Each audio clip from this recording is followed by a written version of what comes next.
स्कंद समारूढ़ां नानालंकार भूषितां चतुर्भुजां महादेवीं नागयज्ञोपवीतिनं शंख शार्ंग समायुक्त वामपाणि द्वयाम तथा।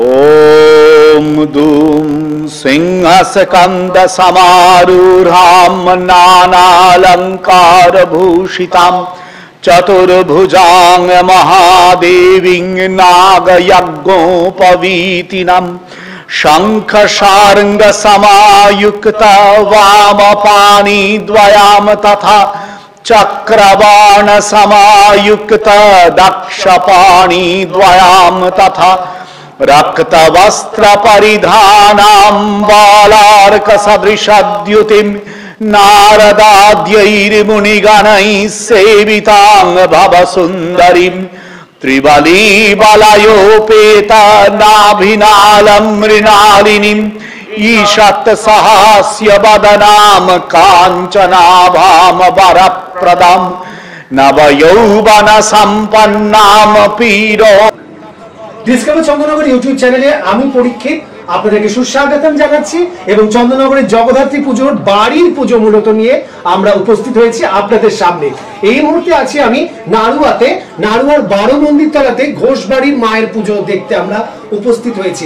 আসুন আমরা এই যে বাড়ির গৃহবধূর সাথে একটু আলাপচারিতায় থাকি। আপনার নামটা একটু বলবেন? আমার নাম দেবলীনা চৌধুরী ঘোষ, আমি ঘোষবাড়ির মেজ বউ। এই মা আমাদের 33 বছর পদার্পণ করলেও 2017 সাল অবধি গণ শীতলতলায় আমার আদি শ্বশুর বাড়িতেই পূজিত হচ্ছেন।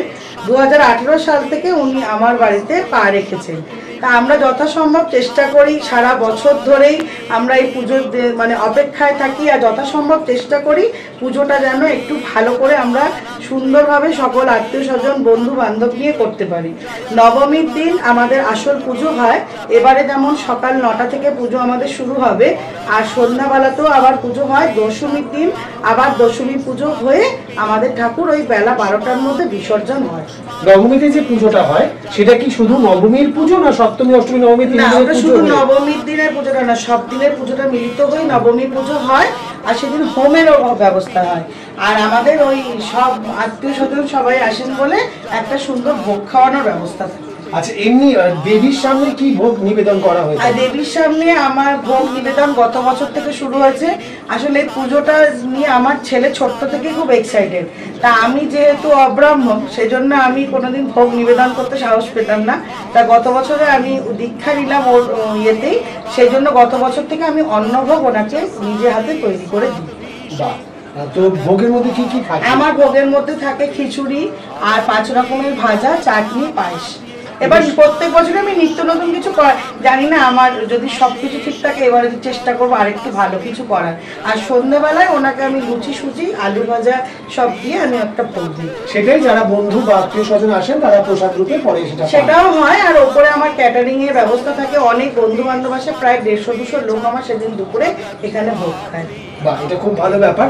তো আপনাদের বাড়ির পুজোর কোনো বিশেষ রীতিনীতি বা এরকম কোনো নিয়ম কানুন কিছু আছে? সেরকম আমার শ্বশুর বাড়ি এমনি খুব মানে গোড়া নয়, সেরকম কিছু নিয়ম আলাদা করে ওনারা আমার উপর চাপিয়ে দেন না। তবে ওনারা একটাই কথা বলেন যে দশমীর দিন ওই ঠাকুর দিয়ে আসার পর সব আমরা একসাথে বসে মাছ ভাত খাই, এটা যেন আমি বরাবর বজায় রাখতে পারি। বেশ, তো এই যে এখন 51 পরিবার তো ভেঙে গেছে, নিউক্লিয়ার ফ্যামিলি, তো সেই উপলক্ষে ছেলের ছোটবেলা থেকে দেখে আসছে তাদের বাড়িতে পুজো হচ্ছে, কিন্তু আপনাদের এই ক্ষেত্রে এই পুজোকে কেন্দ্র করে অন্যদের আপনাদের বাড়ির যারা পরিবারের অন্যান্য সভ্যরা যারা আছেন তাদের মধ্যে কি উৎসাহ উদ্দীপনা কি সমানভাবে দেখা যায়? একদম, এটা আমাদের সবাইকার মধ্যেই একই। অ্যাকচুয়াল আমার শ্বশুর মশাইয়ের এটা পেয়ে গেছে আমার ছেলে। সবার মধ্যেই একটা ব্যাপার থাকে, তো আমার শ্বশুর মশাই সারা বছর ধরে কিছু না কিছু ঠাকুরের শাড়ি, আজকে একটু বেরোলো একটু ঠাকুরের জন্য এটা কেনা, সেই স্বভাবটা পুরো এসেছে আমার ছেলের মধ্যে। এবং 2018 সালে ওই এখন ওই একটাই কথা, নিউক্লিয়ার ফ্যামিলি হয়ে গেছি, সব সংসারে একটু অসুবিধা হয়, তো সে কারণে শাশুড়ি ওখানে যখন পুজোটা বন্ধ দিয়েছে তখন ছেলে যথেষ্টই ছোট। প্রথম বছর আমাদের বাড়ি ঠাকুর হয়েছিল ঠিক এইটুকুনি 2018 সালে। তারপরে মা এসেছেন, অদ্ভুত ব্যাপার এরকম, তারপর আজকে এইখানে গেছে।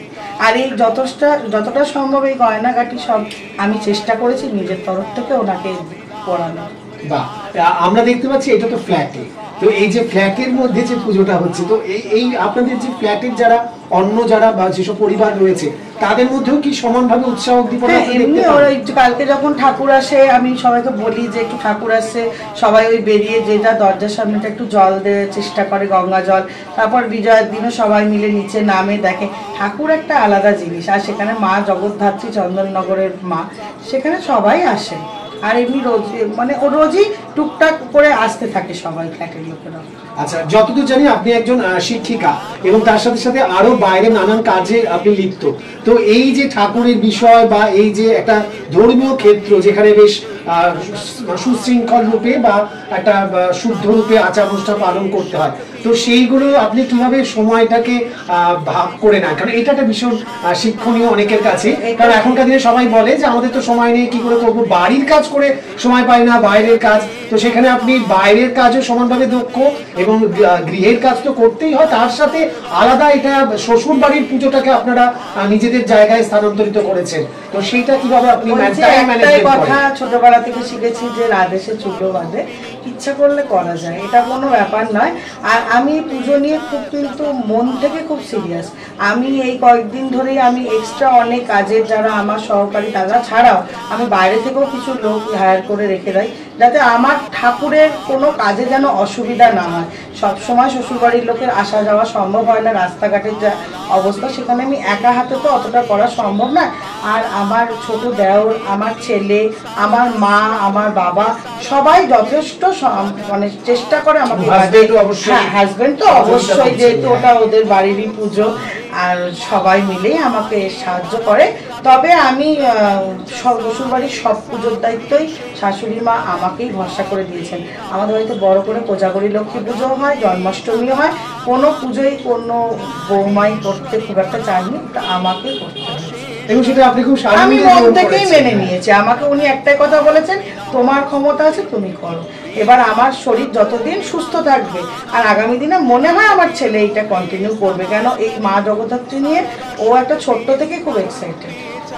এটা খুব বড় একটা শিক্ষণীয় বিষয়। এখনকার দিনে নিউক্লিয়ার ফ্যামিলিতে তো সবাই মা বাবা এবং সন্তান কেন্দ্রিক হয়ে গেছে, সেখানে পরিবারের 91টি পরিবার ভেঙেছে, কিন্তু সেই পরিবারের যে বন্ধন, যে নিবিড় সম্পর্ক, সেই সম্পর্কগুলো কিন্তু অটুট রয়েছে। এইটা এই ঘোষ পরিবারের একটা বড় শিক্ষণীয় বিষয় সকলের কাছে। আপনারা যারা যারা দেখতে ইচ্ছুক অবশ্যই চলে আসতেই পারেন নাড়ুয়াতে। 12 মন্দিরের যে মন্দিরগুলো রয়েছে তার ঠিক উল্টো দিকেই এই অ্যাপার্টমেন্টটা রয়েছে, সাদা অ্যাপার্টমেন্ট, এবং 4 তলাতে খুব সুসজ্জিত এই দেবী মূর্তি, এবং তার বাইরের এই যে ফ্ল্যাটের বাইরেও খুব সুন্দরভাবে সজ্জা নির্মিত হয়েছে, যাতে মানুষের চিনতে কোনো অসুবিধা না হয়, এবং আসলে সত্যি এক কথায় বলা যায় মন ভরে যাবে। আমরা আসুন, আমরা তো এসেছি, আপনারাও আসুন, আপনাদেরকে ঘোষবাড়ির তরফ থেকে সকলে আপনি কিছু, আপনারা সবাই আসুন। আজকে আমাদের দেবীর ডেকোরেশন এখনো পুরো কমপ্লিট হয়নি, ওই আমার ভাই এসেছে, আজকে ডেকোরেশন হবে। এখন আজকে বিকেল 5টার সময় আমার ঠাকুর উদ্বোধন করতে আসছেন আমাদের হুগলি জেলার সভাধিপতি রঞ্জন ধারা মহাশয়, আর হুগলি জেলার আইএনটিসির প্রেসিডেন্ট মনোজ চক্রবর্তী মহাশয়, এবং অন্যান্য কাউন্সিলররাও আসছেন, যেমন 3 নম্বর ওয়ার্ডের কাউন্সিলর, আমাদের 8 নম্বর ওয়ার্ডের কাউন্সিলর, 9 নম্বর ওয়ার্ডের কাউন্সিলররা উপস্থিত থাকছেন।